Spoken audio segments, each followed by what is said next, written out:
Over 6 years ago, we launched Guild Wars 2. It was the start of an epic journey for us as developers and for you, the fans. And together we've seen the community grow and flourish into what it is today. Now we want to take a chance to look back at the journey we've been on, as we've been learning and iterating on how to support and grow this game, and celebrate together what it is to be part of Guild Wars 2. From the very beginning, we knew we wanted to bring Guild Wars 2 to life, continually evolving it through new story content and features. We started with small things that rippled throughout the world, and then we went to Lost Shores. We told a brand new storyline on a brand new map with a brand new feature, the Fractals of the Mists, and it just kept evolving from there. We were embarking on a journey that nobody else had really tried to take before. To tell these stories that basically are richer and deeper because of the fact that they go on. It's like watching your favorite television show, except being a part of it. Over the seasons, Living World has evolved constantly in terms of how we think about what the story is that we're trying to tell. We had a ton of freedom early on in season 1 to figure out what Living World really was. We were trying out new ways of telling stories in games, and it took us a while to sort of get a feel for what we could do. With season 2, we tried out something pretty radically different from season 1. We decided to tell a continuing story that would lead into our first expansion. And we started to explore new areas, like the Dry Top and the Silver Wastes. With season 3, we tried to develop a bit of a formula for what each episode was going to be, creating a process that would allow us to release big, meaty story updates, and then also start layering in some of the content that happens in between episodes.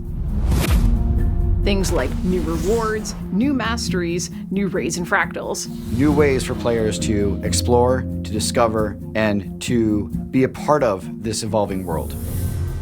With season 4, we wanted to push the boundaries a little bit and see how big our story could get. We wanted to really show players what we could do with this kind of storytelling. Bigger adventures, more exciting foes, and a more epic storyline.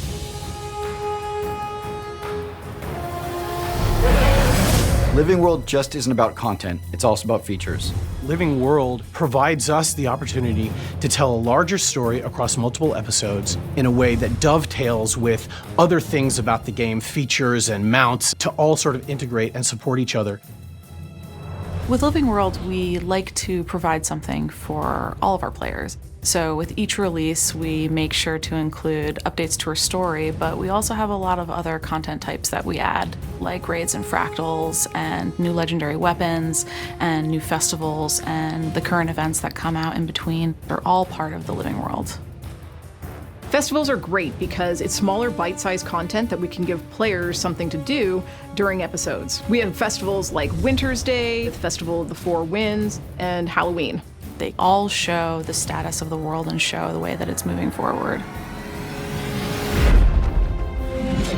Looking towards the future, we're excited to keep delivering on the promise of free, engaging episodic content in Guild Wars 2. You can expect more great things from us as we move directly from Season 4 into Season 5. This means more engaging stories that expand the world of Tyria, new maps to dive into and explore, and more gameplay features that change the way the game is experienced. We've already introduced the Roller Beetle mount in Episode 3, added a new raid, fractals, and more, and we're going to continue this season's story and add new feature content in the coming months. We've got another raid, a new fractal, and one of my favorite features of the season, Sun's Refuge. It's a personal character instance in a familiar and historic location that goes all the way back to the original Guild Wars. You'll be able to rebuild the settlement with opportunities to unlock NPCs, collections, and rewards. And all of this without a monthly subscription fee. The remainder of this season is going to be one heck of a ride. We've really got this hurtling cannonball of a story that is so powerful that it needs to keep going. The most epic stuff we've ever done for Living World is coming in Season 4. We're pushing the limits of what the game can do and what we can do with the story. And we're excited to see this pay off in cool ways for you, the players. And to keep the story going into the future with Season 5.